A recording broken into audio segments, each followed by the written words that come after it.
বলেছি এই আয়াতের উপর ভিত্তি করে আমার আজকের বিষয় হবে নবী করিম সাল্লাল্লাহু তাআলা আলাইহি ওয়াসাল্লামের আদর্শ এবং আমাদের বর্তমান সমাজ এবং আমাদের ব্যক্তিত্ব। এটা হবে আমার আলোচনার মুখ্য বিষয়। তো আমি প্রথমে নবী করিম সাল্লাল্লাহু আলাইহি ওয়াসাল্লাম আসলে কে, তাকে আল্লাহ তাআলা কেন পাঠিয়েছেন, কি হিসাবে পাঠিয়েছেন সেটাই বলবো পবিত্র কোরআনের আলোকে এবং হাদিসের আলোকে। তো নবী করিম সাল্লাল্লাহু আলাইহি ওয়াসাল্লাম সম্পর্কে রব্বুল আলামিন আমাদেরকে প্রথমে যেই কথাটি বলেছেন, লাকাদ জাআকুম রাসূলুন, তোমাদের কাছে এসেছে।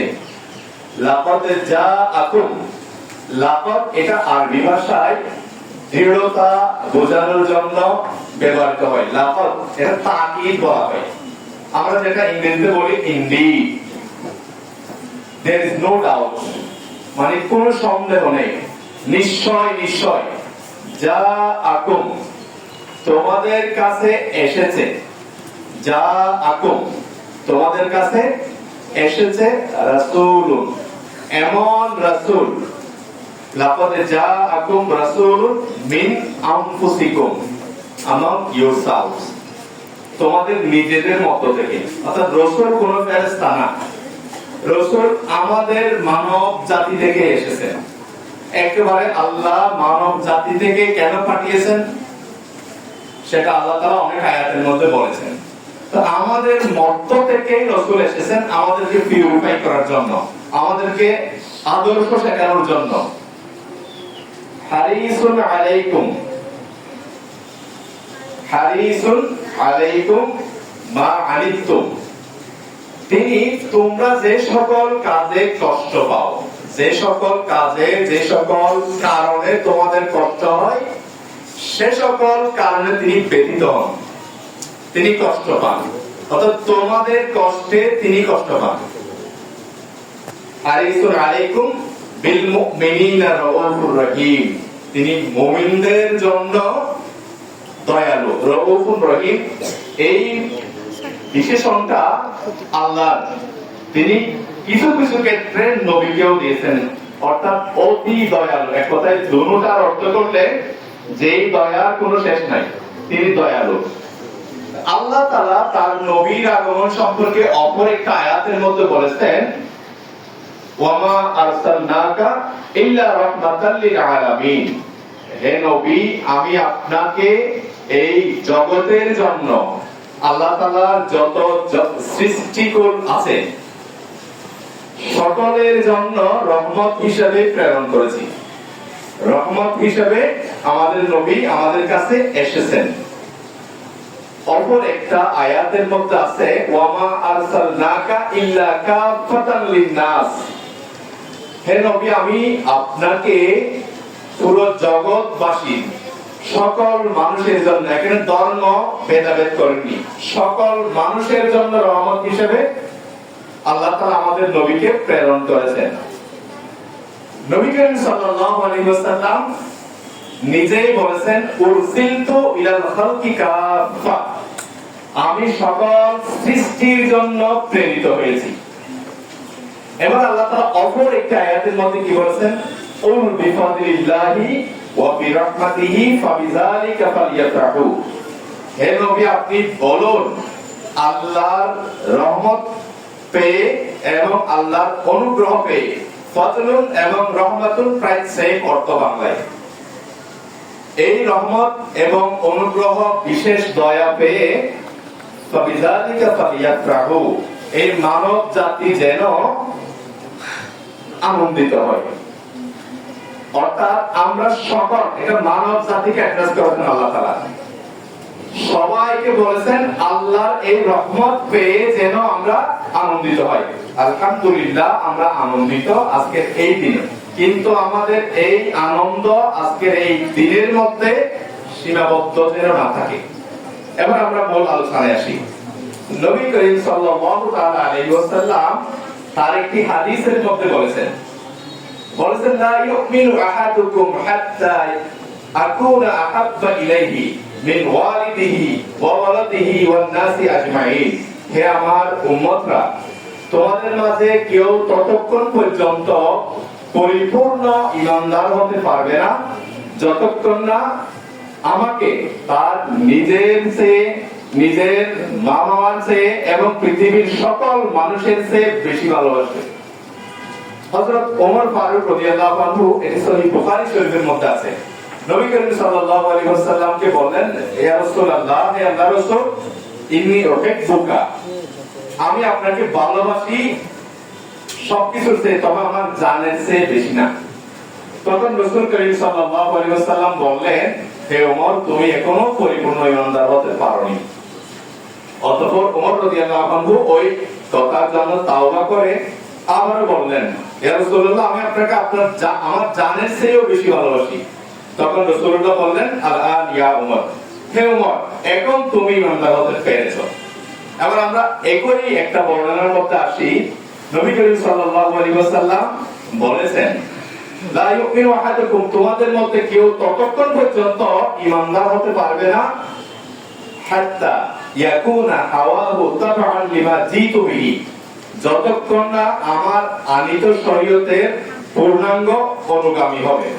অর্থাৎ নবী করিম সাল্লাল্লাহু আলাইহি ওয়াসাল্লাম আমাদেরকে যেই শরীয়ত দিয়েছেন, যেই ইসলাম দিয়েছেন, যেই বিধিবিধান দিয়েছেন, এই বিধিবিধানের যথাযথ অনুগামী না হতে পারলে রাসূল সাল্লাল্লাহু আলাইহি ওয়াসাল্লামের ভালোবাসার দাবি অনর্থক থেকে যায়। আমাদের আরো একটি বর্ণনা, যেটা আমাদের চরিত্রের সাথে রিলেটেড। নবী করিম সাল্লাল্লাহু আলাইহি ওয়াসাল্লাম একই স্টাইলে বলেছেন, তোমাদের মধ্যে কেউ ততক্ষণ পর্যন্ত ঈমানদার হতে পারবে না হাত্তা ইউহিব্বা লিআখিহি মা ইউহিব্বু লিনাফসিহি, যতক্ষণ না তোমরা নিজের জন্য যা পছন্দ করো তা অন্যের জন্যও পছন্দ করো। অর্থাৎ নিজের জন্য যেটা সুযোগ সুবিধা তোমরা ভালো মনে করো, সেটা অন্য ভাইয়ের জন্য করো কিনা। আমাদের নবী করিম সাল্লাল্লাহু আলাইহি ওয়াসাল্লাম আমাদেরকে যেই আদর্শ দিয়েছেন, একটা হাদিসের মধ্যে আছে, আমরা তো সবাই জান্নাত চাই, তাই না? সকল ধর্মের মানুষ আমরা মৃত্যুর পরে জান্নাত চাই না, স্বর্গ চাই না, এমন কেউ আছি? আশা করি নাই। নবী করিম সাল্লাল্লাহু আলাইহি ওয়াসাল্লাম বলেছেন, তাহলে আমরা সবাই কি চাই? জান্নাত চাই। কি থেকে বিরত থাকতে চাই? জাহান্নাম থেকে। আমাদের মৃত্যুর পরে আমাদেরকে যেন আল্লাহ তাআলা জাহান্নাম থেকে রক্ষা করেন। এবার আমরা আসি, তাহলে কি কাজ করলে আমরা জান্নাত পাবো, কি কাজ করলে জাহান্নাম থেকে আমরা রক্ষা পাবো? নবী করিম সাল্লাল্লাহু আলাইহি ওয়াসাল্লাম বললেন, ইয়াহরুমুন নার, ওই সকল ব্যক্তির জন্য জাহান্নামকে হারাম করা হয়েছে, মানে তারা কখনো জাহান্নামে যাবে না। কারা? ইয়াহরুমুন নারু কুল্লু হাইয়িনিন লাইয়িনিন করিবিন সালিম। এই শব্দগুলো আরবি শব্দ, আমি জাস্ট আমরা সহজভাবে এগুলোর অর্থ করব। প্রত্যেক হাইয়িনিন, হাইয়িন শব্দের অর্থ হচ্ছে সহজভাবে বললে যেই মানুষটা আচার আচরণে, চলাফেরায়, লেনদেনে কাউকে কষ্ট দেয় না, তা যেই মানুষের দ্বারা পৃথিবীর কেউ আঘাত পায় না, পৃথিবীর কেউ যে মানুষের দ্বারা ক্ষতিগ্রস্ত হয় না, ওই মানুষের জন্য জাহান্নাম হারাম। কুল্লু লাইয়িনিন, যেই মানুষের দ্বারা, অর্থাৎ যেই মানুষের চলাফেরায়, কথাবার্তায় কোমলতা আছে, যে মানুষ আচার ব্যবহারে কোমল, নম্র, ভদ্র, এই মানুষের জন্য জাহান্নাম হারাম। করিবিন, মানুষ যে মানুষের সঙ্গ চায়, যে মানুষের সাথে বন্ধুত্ব করতে চায়, করিব অর্থাৎ যার কাছে ফিরতে চায়। অপর একটা বর্ণনার মধ্যে আছে, কিয়ামতের দিন আল্লাহ তাআলার কাছে সবচেয়ে নিকৃষ্ট মানুষ হবে সেই ব্যক্তি যার অনিষ্টের ভয়ে মানুষ তার থেকে দূরে থাকতে চায়।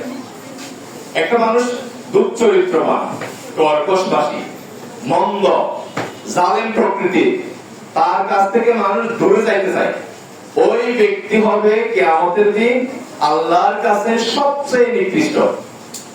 নবী করিম সাল্লাল্লাহু আলাইহি ওয়াসাল্লাম আমাদেরকে সতর্ক করেছেন, করিবি, অর্থাৎ যাকে মানুষ বন্ধু বানাতে চায়, যাকে মানুষ বন্ধু বানাতে চায়, যার কাছে মিটতে চায়, এবার যাকে মানুষ ভয় পায় না। আরেকটা কথা বলেছেন সাহালিন, সাহালুন মানে সহজ, যে মানুষটার আচার ব্যবহার তার লেনদেন সবকিছু সহজ, মানে কঠিন করে না মানুষের, সহজ করে, কথাবার্তায় সহজ। যা আমরা শিক্ষকদের জন্য নবী করিম সাল্লাল্লাহু আলাইহি ওয়াসাল্লাম আদর্শ। আল্লাহ তাআলা কোরআন শিক্ষা দেওয়ার ক্ষেত্রে একটা শব্দ ব্যবহার করেছেন, আর রহমান আল্লামাল কোরআন। কোরআন হলো আমাদের জ্ঞানের মূল উৎস। এই জ্ঞান শিক্ষা দেওয়ার ক্ষেত্রে আল্লাহ তাআলা নিজের সিফতটা অর্থাৎ বিশেষণ, যেটা অ্যাসেটিভ বলি আমরা, সেটা ব্যবহার করেছেন রহমান মানে দয়া দিয়ে। তো আমাদের শিক্ষকদের জন্য নবী করিম সাল্লাল্লাহু আলাইহি ওয়াসাল্লাম আদর্শ। এভাবে সকলের জন্য যে নবী করিম সাল্লাল্লাহু আলাইহি ওয়াসাল্লাম আদর্শ, সেটা আল কোরআনের মধ্যে তিনি বলেছেন লাকাদ কানা লাকুম ফি রাসূলিল্লাহি উসওয়াতুন হাসানা। তোমাদের জন্য আল্লাহর রাসূলের মধ্যে রয়েছে উত্তম আদর্শ। অর্থাৎ আমরা যত শ্রেণীর মানুষ আছি সকলের জন্য রাসূল সাল্লাল্লাহু আলাইহি ওয়াসাল্লাম মডেল। তো মডেল কাকে বলে? যাকে দেখে আমরা জীবন পরিচালনা করব, তিনি হলেন মডেল। তো আমাদের এখন মডেল যা বর্তমানে দেখাতে ওইগুলো না। তো এখন কথা হচ্ছে, আমরা প্রথমে শিক্ষক দিয়ে আসি। আমাদের জন্য নবী করিম সাল্লাল্লাহু আলাইহি ওয়াসাল্লাম কেমন মডেল? আর রহমান আল্লামাল কোরআন। তো আল্লাহ তাআলার যে নাম আমরা আল্লাহ নামে চিনি, আল্লাহু আল্লামাল কোরআন, ঠিক আছে? আল্লাহু আল্লামাল কোরআন, আল্লাহ হ্যাজ টট কোরআন। এটা অর্থ করলে এভাবে হয়। তো এটা কিন্তু আল্লাহ তাআলা বলেন নাই। কি বলেছেন? Merciful, the greatest merciful has taught Quran, এটা বলেছেন। যে মানে আল্লাহর জন্য আল্লাহ শব্দটাও ব্যবহার করেন নাই, ব্যবহার করেছেন শিক্ষকতার ক্ষেত্রে মার্সিফুল শব্দটা। অর্থাৎ যারা শিক্ষক হবো আমরা, আমাদের অবশ্যই হতে হবে দয়ালু।